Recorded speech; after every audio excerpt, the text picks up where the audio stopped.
You can see this stuff is monstrous.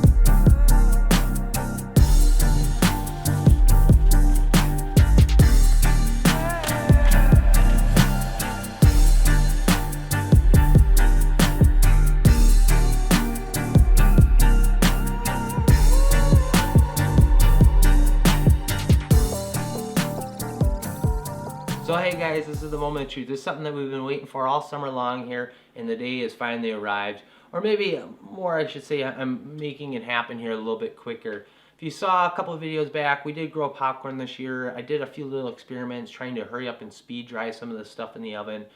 I have some Danny corn sitting in here that I'm doing the same thing. The stove's at the lowest temperature, 170 degrees Fahrenheit. It's been sitting in here for a couple hours. I'm going to leave it in for just a couple more hours from this point just to really dry it out. Then we'll run it through our food mill and try making something with it. If you're not familiar with what Danny corn is, it is a variety of corn that came from the YouTube channel Deep South Homestead. It's a channel we like quite a bit. And this is a corn that Danny from down there is sculpted over several years that they grow.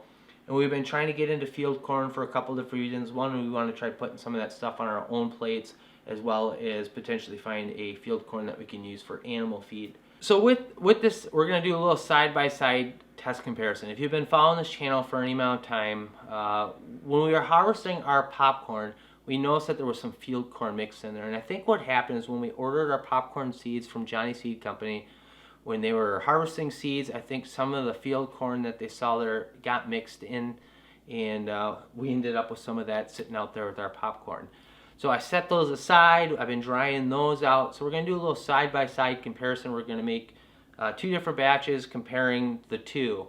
Now I was trying to think of something that we could really highlight some of that corn flavor. A lot of times cornmeal, stuff you can use on pizza crust. You can use, deep frying, fish. I was thinking maybe we'd fry up some panfish or something, but I don't think there's anything that really highlights some of that corn flavor better than a little southern style cornbread.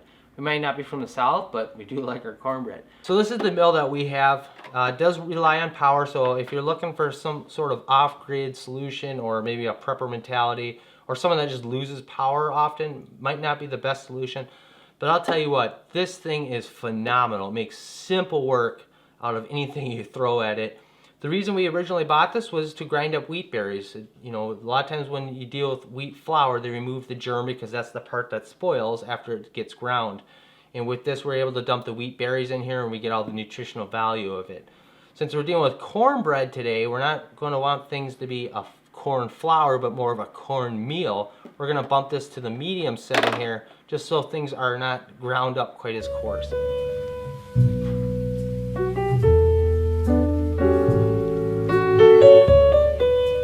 Stuff's starting to get pretty nice and dry here. We'll run it through the grinder.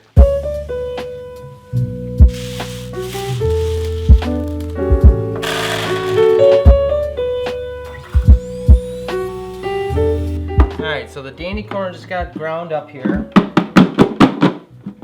We're going to throw that in this yellow bowl.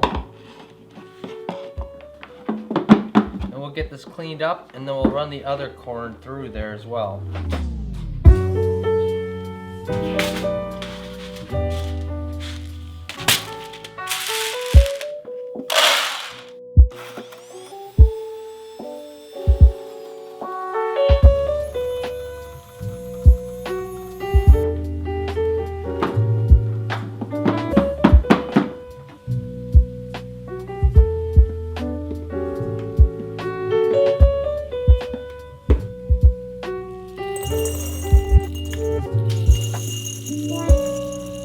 So the recipe we're using tonight comes off the Food Network's website. I'll put a link in the description below if you have interest in trying out this recipe.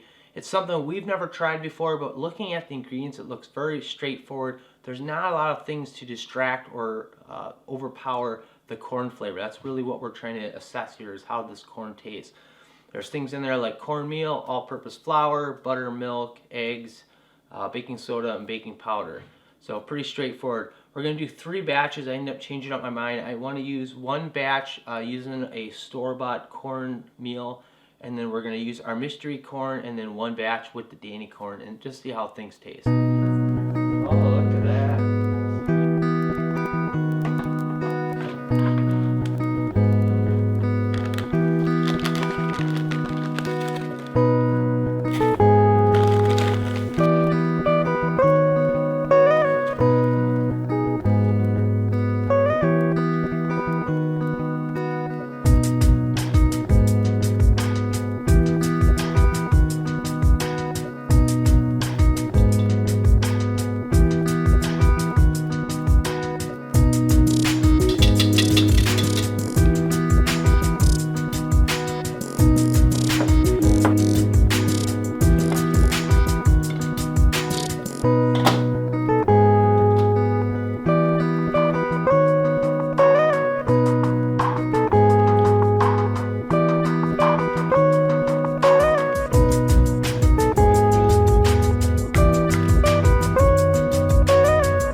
we just pulled these out of the oven. We're gonna have to let them sit for 10 minutes, cool down. This one here's the store-bought one. You can tell the pan's just a little bit different, and then we tried to keep these two in the exact same pan.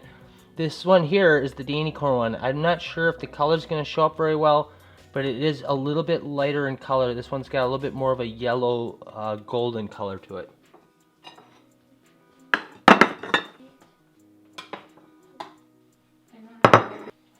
The mystery corn and the store-bought and the Danny corn.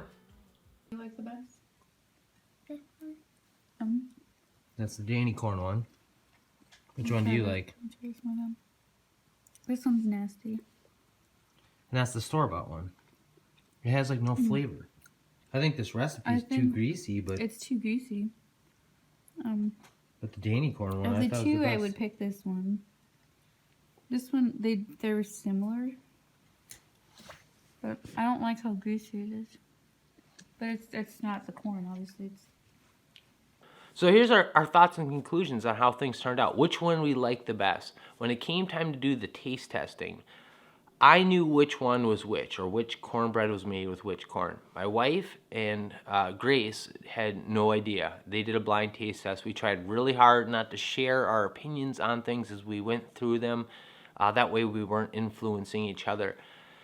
First off, we came to the conclusion that we didn't like this recipe very much. It just left this sort of greasy residue on your hands as you finish eating it. And that was the case across all three of them, so I don't think it was influenced by the corn at all.